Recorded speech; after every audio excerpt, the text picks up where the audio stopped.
আসসালামু আলাইকুম এভরিওয়ান। আজকে আমি তোমাদের সঙ্গে বেঙ্গলি স্টাইল কুমড়ো ভর্তার রেসিপি শেয়ার করব। কুমড়োগুলোকে লাল করে তেলে ভেজে নিয়েছি এবং 4টে শুকনো লঙ্কা ভেজে নিয়েছি। তোমরা যেরকম ঝাল খাও তোমরা সেরকম লঙ্কা অ্যাড করো। 4 কোয়া রসুন ভেজে নিয়েছি। রসুনগুলো কিন্তু খুব সুন্দর করে ভাজতে হবে। আর কেটে রাখা পেঁয়াজ বেরেস্তা করে নিয়েছি। ভেজে রাখা শুকনো লঙ্কার সঙ্গে লবণ দিয়ে ভালোভাবে চটকে নেব।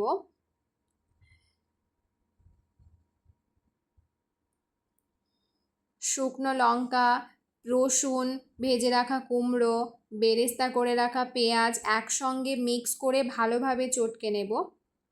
একবার হলেও এই রেসিপিটা কিন্তু তোমরা বাড়িতে ট্রাই করো, খেতে কিন্তু দুর্দান্ত হয়।